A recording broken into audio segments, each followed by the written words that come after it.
단지 규모가 집값을 나눈다. 중년층이 찾는 아파트 단지의 비밀. 오프닝. 지난주 토요일 아침이었습니다. 오랜만에 고등학교 동창 모임이 있어 나선 길에서 저는 묘한 광경을 목격했습니다. 30년 전 함께 책가방을 메고 다니던 친구가 부동산 앞에서 한참을 서성이고 있었습니다. 가까이 다가가 말을 건네자 친구는 깊은 한숨을 내쉬며 이렇게 말했습니다. 은퇴하고 나니 이 넓은 집이 부담스럽기만 해. 관리비는 관리비대로 나가고 아이들은 다 떠나고 없으니 방만 텅텅 비어있고. 그래서 좀 작은 곳으로 옮기려는데 어디가 좋을지 도무지 모르겠어. 그 친구의 눈빛에서 저는 우리 세대가 공통적으로 느끼는 어떤 막연한 불안을 읽었습니다. 은퇴 후의 삶, 줄어든 수입, 그리고 여생을 보낼 보금자리에 대한 고민. 이것은 비단 그 친구만의 문제가 아니었습니다. 바로 그날 저녁, 저는 부동산 시장을 깊이 들여다보기 시작했습니다. 그리고 놀라운 사실을 발견했습니다. 같은 지역, 같은 평수, 비슷한 연식의 아파트인데도 가격 차이가 억 단위로 벌어지는 경우가 있었습니다. 도대체 무엇이 이런 차이를 만드는 걸까요? 답은 의외로 간단했습니다. 바로 단지 규모였습니다. 첫 번째 발견. 처음에는 믿기지 않았습니다. 단지가 크다는 것이 그렇게 중요한 요소일까? 하지만 데이터는 명확했습니다. 같은 역세권이라도 1000세대가 넘는 대단지와 200세대 남짓한 소단지의 시세 차이는 평당 100만 원 이상 벌어지는 경우가 흔했습니다. 더 놀라운 것은 거래량이었습니다. 대단지는 매물이 나오는 족족 팔려나가는 반면 소단지는 몇 달씩 매물로 남아있는 경우가 많았습니다.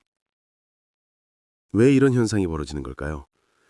저는 우리 세대 사람들이 실제로 거주하고 있는 단지들을 직접 찾아가 보기로 했습니다. 가장 먼저 방문한 곳은 1500세대 규모의 대단지였습니다.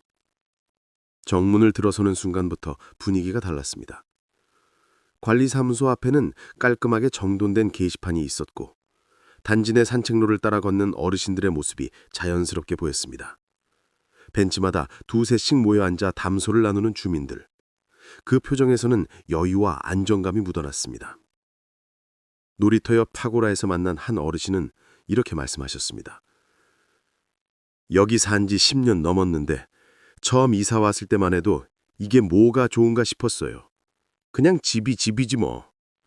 근데 나이 들어보니 이 단지 규모가 주는 혜택이 이만저만이 아니더라고요. 그분의 이야기를 들으면서 저는 단지 규모가 주는 의미를 조금씩 이해하기 시작했습니다. 보이지 않는 혜택들. 대단지가 주는 첫 번째 혜택은 관리의 질이었습니다. 1000세대가 넘는 곳에서는 관리비 수입이 안정적이기 때문에 전문 인력을 고용할 여력이 생깁니다. 경비, 청소, 조경, 시설 관리까지 각 분야별로 전문가가 배치됩니다. 반면 200세대 미만의 소단지는 한두 명의 관리인이 모든 일을 처리해야 합니다. 엘리베이터 고장이 나도 즉시 대응하기 어렵고 조경 관리도 제때 이루어지지 않습니다. 작은 차이처럼 보이지만 이것이 쌓이고 쌓이면 단지 전체의 분위기와 자산 가치에 영향을 미칩니다. 두 번째 혜택은 커뮤니티 시설이었습니다. 대단지에는 독서실, 작은 도서관, 헬스장, 탁구장, 심지어 소규모 공연장까지 갖춰진 곳도 있습니다. 은퇴 후 시간이 많아진 우리 세대에게 이런 시설들은 단순한 편의가 아닙니다. 삶의 질을 결정하는 핵심 요소입니다. 어느 대단지의 작은 도서관에서 만난 70대 할머니는 이렇게 말씀하셨습니다. 혼자 집에만 있으면 우울해지기 쉬운데 여기 나오면 같은 처지의 사람들을 만날 수 있어요. 책도 읽고 이야기도 나누고. 이게 바로 제 노년의 낙이에요. 그분의 눈빛에 생기가 넘쳤습니다. 숨겨진 경제적 가치. 단지 규모가 주는 세 번째 혜택은 경제적인 측면이었습니다. 이것은 처음에는 잘 보이지 않지만 시간이 지날수록 큰 차이를 만들어냅니다. 대단지는 관리비 협상력이 강합니다. 난방이나 전기, 수도 같은 기본 공급에서부터 엘리베이터 유지보수, 조경 관리까지 모든 것을 대량으로 계약하기 때문에 단가를 낮출 수 있습니다. 실제로 한 대단지 관리사무소 소장님은 이렇게 설명했습니다. 1000세대 규모가 되면 협상 테이블에서의 위치가 완전히 달라집니다. 업체들이 먼저 좋은 제안을 제시하죠. 그 절감액이 한 달에 수만 원씩 차이 나는데 1년이면 수십만 원입니다. 관리비뿐만이 아닙니다. 재건축이나 리모델링 논의가 시작될 때도 대단지는 유리합니다. 조합원 수가 많아 자금 조달이 수월하고 건설사 입장에서도 매력적인 프로젝트가 되기 때문입니다.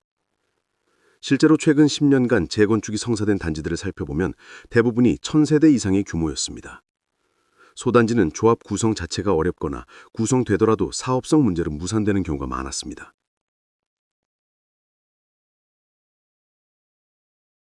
예상치 못한 발견.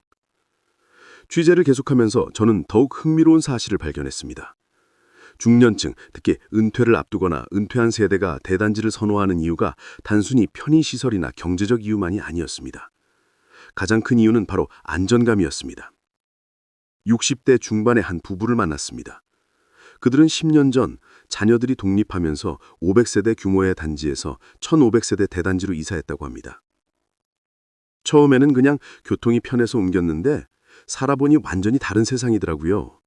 무엇보다 사람이 많다는 게 이렇게 안심이 되는 줄 몰랐어요. 그분의 말씀을 처음에는 이해하기 어려웠습니다. 사람이 많으면 오히려 시끄럽고 불편하지 않을까? 하지만 이야기를 더 들어보니 이해가 됐습니다. 밤에 산책 나가도 사람들이 있어요. 경비실에 불이 환하게 켜져 있고 순찰도 정기적으로 돌고. 예전 작은 단지에서는 밤이 되면 으슥해서 무서웠거든요. 남편분이 덧붙였습니다. 나이가 드니까 혹시 집에서 쓰러지기라도 하면 어떡하나 걱정이 되더라고요. 여기는 이웃들이 많으니까 이상한 낌새가 있으면 금방 알아차릴 수 있죠. 실제로 옆집 할머니가 며칠 모습이 안 보이시니까 관리사무소에서 확인하러 갔다가 응급실로 모신 적도 있어요. 이것은 단순한 편의나 경제적 가치를 넘어서는 문제였습니다. 생존과 직결되는 안전의 문제였습니다. 세대 간 단절의 해소. 대단지가 주는 또 다른 의미는 공동체였습니다. 요즘 같은 시대에 공동체라는 말이 낯설게 들릴 수도 있습니다. 하지만 은퇴 후의 삶에서 이것만큼 중요한 것도 없습니다. 한 대단지의 노인정에서 만난 70대 할아버지는 이렇게 말씀하셨습니다.